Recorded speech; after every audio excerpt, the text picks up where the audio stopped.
नमस्कार, news nation digital के हमारे इस खास एपिसोड खबरें दुनिया की में आपका स्वागत है। मैं हूं सुमित कुमार दुबे। मिडिल ईस्ट में जब से इजराइल बना है तब से लेकर अब तक मुस्लिम मुल्कों ने कई बार उसे चुनौती दी है, कोशिश की है चुनौती देने की, लेकिन हर बार जीत इजराइल की ही हुई है। लेकिन एक बार मौका ऐसा आया था जब लेबनान ने उसके जो हथियारबंद मिलिशिया था हिजबुल्ला, उसने इजरायली फौजियों को लेबनान से पीछे हटने पर मजबूर कर दिया था। उस वक्त हिजबुल्ला के चीफ रहे हसन नसरल्लाह ने इजराइल पर इसे पहली अरब विक्ट्री बताया था और इकलौती। गाजा में हमास की लड़ाई के कई साल बाद ये जो लड़ाई गाजा में हुई है, अभी जो लड़ाई चल रही है, और जो पहली लड़ाई हिजबुल्ला और इजराइल की हुई थी उसके कई साल बाद जब गाजा में लड़ाई शुरू हुई है, यानी 2024 में, तब एक बार फिर से हिजबुल्ला और इजराइल आमने सामने आए। लेकिन इस बार पलड़ा इजराइल का भारी रहा। इजराइल ने न सिर्फ हिजबुल्ला को जान माल का बड़ा नुकसान पहुंचाया, बल्कि उसके चीफ हसन नसरल्लाह की जान भी ले ली। इसके बाद हसन नसरल्लाह के वारिस को भी मार दिया गया और उनके वारिस को भी मारने के दावे किए गए। लेकिन फिर भी इजराइल हिजबुल्ला के साथ युद्ध विराम करने के लिए मजबूर हुआ, क्योंकि हिजबुल्ला के पास कुछ तो पावर है। इससे पता चलता है कि हिजबुल्ला अभी भी पूरी तरह खत्म नहीं हुआ है, क्योंकि एयर स्ट्राइक्स में जरूर इजराइल ने हिजबुल्ला की कमर तोड़ी हो, लेकिन जो ग्राउंड ऑफेंसिव हुए थे, लेबनान में घुसकर जो ऑपरेशन किए थे इजराइल ने, उसमें उन्हें अपने सैनिकों की जान से हाथ धोना पड़ा था। उसके बाद युद्ध विराम हुआ। अब चर्चा है कि आगे चलकर हिजबुल्ला की कमान नसरल्लाह के बेटे को मिल सकती है।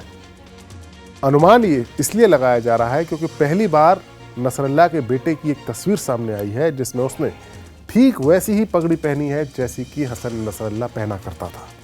हसन नसरल्लाह के चौथे बेटे मोहम्मद मेहदी को ईरान के कौम शहर में देखा गया है। ईरान का यह शहर शिया मुसलमानों का धार्मिक केंद्र है। इस केंद्र के तौर पर काफ़ी ज़्यादा मशहूर है। ईरान की मीडिया की माने तो मोहम्मद मेहदी यह लंबे वक्त से रह रहा है। वो ईरान के सुप्रीम लीडर अली खामनेई के कहने पर उसने अपने पिता की पगड़ी पहनी है, ऐसा मीडिया में रिपोर्ट्स है। कहा जा रहा है कि नसरल्लाह के दूसरे बेटे मोहम्मद जावेद ने सोशल मीडिया पर यह पुष्टि भी की है कि अब वो मेहदी अपने पिता की पगड़ी ही पहने हुए था। मेहदी यह लंबे समय से धार्मिक शिक्षा ले रहा है। शिक्षा पूरी होने पर उसे काली पगड़ी दी गई है।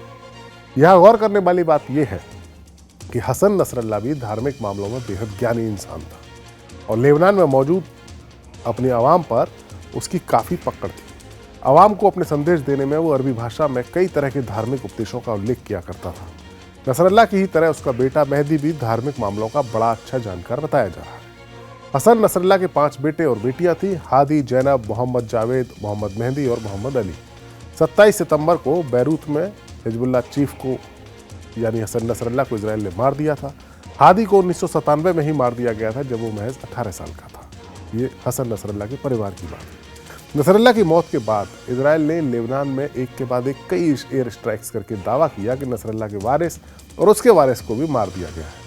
एक तरह से इजराइल ने यह संदेश देने की कोशिश की थी कि अब हिजबुल्ला का जो भी चीफ बनेगा वो मारा जाएगा।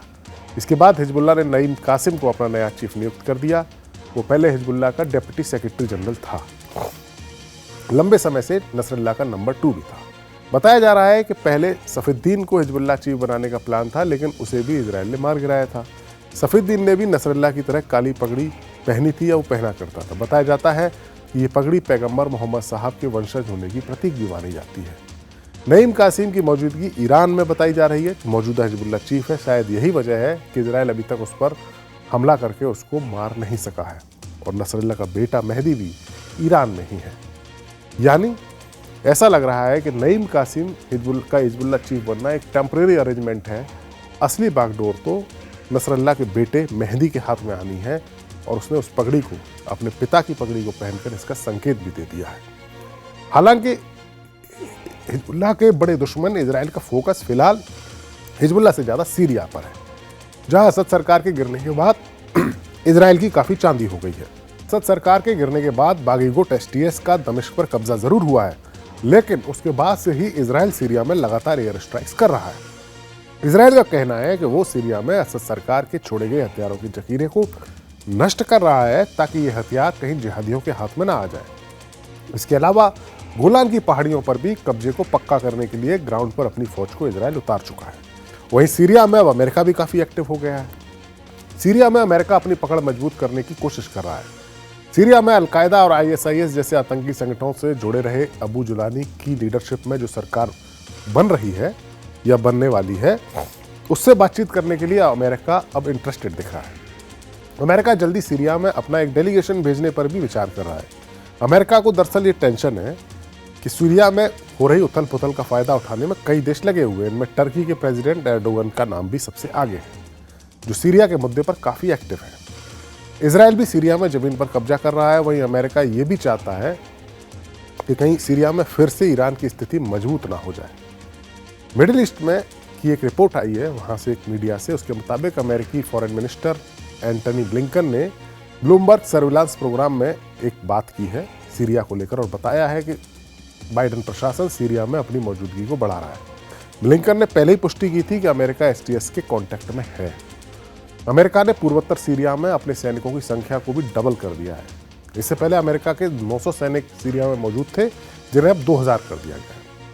इसे कहीं ना कहीं ये डर भी है अमेरिका को कि तुर्की अपने बॉर्डर के आसपास सीरिया के हिस्सों पर कब्जा करने की कोशिश ना करे। ऐसे में एसटीएस से बात करके वो ऐसी स्थिति को रोकना चाहता है। अब इसमें सबसे इंटरेस्टिंग बात क्या है? सबसे इंटरेस्टिंग बात यह है कि जिस एसटीएस के साथ बात करने के लिए अमेरिका तैयार दिख रहा है, उसे अमेरिका ने ही एक आतंकवादी संगठन घोषित किया है। और जो एसटीएस का चीफ है अबू मोहम्मद जुलानी, उस पर $10 मिलियन का इनाम भी अमेरिका ने ही रखा है। हालांकि पिछले हफ्ते जारी एक बयान में अमेरिका ने कहा था कि अगर कुछ शर्तें पूरी होती हैं तो सीरिया की नई सरकार को मान्यता देने के लिए तैयार है। ये शर्तें क्या हो सकती हैं? गैर सांप्रदायिक नेतृत्व का गठन, अल्पसंख्यकों, महिलाओं का सम्मान और रासायनिक हथियारों का खात्मा। कुछ ऐसी शर्तें जो सीरिया की नई सरकार के लिए अमेरिका सामने रख रहा है। वहीं दूसरी ओर अमेरिका को अपना दुश्मन मानने वाला जुलानी भी अब उसके साथ डील करने के लिए फिराक में है। यूके के अखबार द टाइम्स की खबर के मुताबिक जुलानी ने कहा है कि वो इजराइल के लिए सीरिया को खतरा नहीं बनने देगा, यानी इजराइल के साथ दोस्ती रखेगा। एक्सपर्ट्स का मानना है कि जुलानी अमेरिका से मान्यता हासिल करने के लिए सीरिया और अमेरिका दोनों से दोस्ती करना चाहता है। जुलानी को पता है कि इजराइल पर हमलावर होने का मतलब अमेरिका के साथ उलझना होगा। इजराइल लगातार हमले कर रहा है सीरिया में, लेकिन जुलानी कोई ज़्यादा भड़काने वाला ना बयान दे रहा है, ना ऐसी कोई इंडिकेशन जुलानी ने दिया है कि वो इजराइल से टकराएगा। जाहिर है वो अमेरिका और इजराइल से मिलाकर रखना चाहता है, उनसे दुश्मनी नहीं करना चाहता है। सीरिया के इस पूरे गेम में जो मुल्क सबसे ज़्यादा नुकसान में है वो है ईरान। असद सरकार के वक्त में सीरिया में ईरान की तूती बोला करती थी। सीरिया के हर मजबूत ठिकाने पर ईरान के साथी यानी हिजबुल्लाह के लड़ाकों की मौजूदगी रहती थी। लेकिन अब सीरिया में ईरान और उसके साथियों का भविष्य बेहद अंधकार में नजर आ रहा है। तो सबसे ज़्यादा फायदा इजराइल और टर्की को हुआ है। इजराइल भी ज़मीन कब्जे में कर रहा है और टर्की भी ज़मीन कब्जे में कर रहा है। ऐसे में कयास ये भी लग रहे हैं कि सीरिया में आगे चलकर इजराइल और टर्की के बीच कोई नया मोर्चा भी खुल सकता है। तो ये मोर्चा खुले या ना खुले, ईरान और हिजबुल्लाह की भूमिका महज तमाशबीन की ही रहने वाली है। हमारा ये वीडियो आपको कैसा लगा? कमेंट सेक्शन में जाइए और अपनी राय हमें ज़रूर दीजिए। नमस्कार।